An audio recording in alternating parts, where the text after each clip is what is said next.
Hello बच्चों, let start this problem. यहाँ पे हमें गिवन है कि थ्री वेक्टर हैं A B C, such that इनके बीच में ये रिलेशन है और ये एंगल है दोनों के बीच में।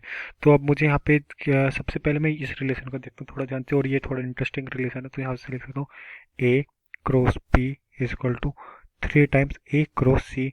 अगर मैं इसे इस साइड ले जाऊँ ए क्रॉस बी, और मैं इसे थोड़ा ऐसे लिखूँ कि माइनस टाइम्स ए क्रॉस थ्री वेक्टर, ये मेरा वेक्टर, ये vector is equal to zero.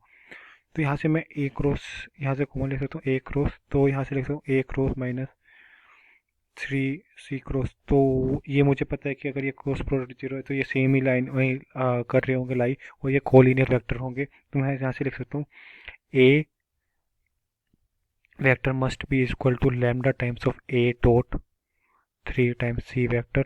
और यहाँ से मुझे गिवन है कि ये मेरा ए और सी वेक्टर है इक्वल टू ये 60, इन दोनों के बीच का एंगल 60 है। तो इन दो यहाँ से एक तो ये है, हम ये यूज़ कर सकते हैं। और यहाँ से मैं इन दोनों का यहाँ पे एक बार होल स्क्वायर ले लूँ, इसके मतलब होल स्क्वायर ले लूँ, तो और जो मैं ए का मोड है वो यूज़ कर सकता हूँ, वन है गिवन, तो मैं वही करूँगा। A mod equal to lambda times of B minus three A. अब मैं यहाँ पे स्क्वायर कर देता हूँ, तो ये A mod square equal to lambda square, यहाँ पे ये होगा A mod B mod square plus nine into A mod square. Sorry, ये सी है मेरा, ये मेरा सी है, ये मेरा सी है, C C mod square minus three into two times B dot C vector. तो अब मैं इसे यहाँ से लिख सकता हूँ, ये मुझे गिवन है one equal to lambda square, यहाँ से मुझे ये भी गिवन वन है, और ये वन बाई थ्री है, तो ये नाइन इंटू वन नाइन हो जाएगा, ये माइनस ये टू इंटू ये मेरा वन है, ये मेरा वन बाई थ्री है, और एंगल के बीच दोनों का कोस सिक्सटी है, तो कोस सिक्सटी। अब मैं इसे फर्दर सिंप्लीफाई करूँगा, one equal to lambda square equal to one plus one minus three into two into one by three into one by two.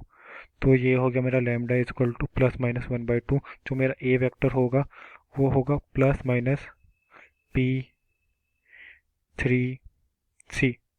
तो ये ऐसे भी लिख सकता हूँ, और इसे ऐसे एक रिलेशन ये होगा, तो यहाँ से मैं लिख सकते हैं, और इसे थोड़ा रीअरेंज करके भी देख सकते हैं।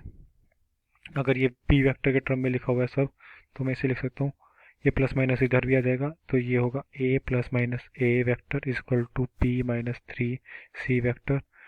और अब इसे नेक्स्ट स्लाइड पे लिख लेता हूँ, ये plus minus A vector equal to P minus three C vector. तो मैं इसे लिख सकता हूँ p vector equal to plus minus a equal to minus plus three c. तो ये भी एक मेरा सॉल्यूशन होगा, तो मैं यही देखूंगा। तो ये ए और बी मेरे करेक्ट सॉल्यूशन है इसको देखते हुए। तो I hope you understand it well. Best of luck.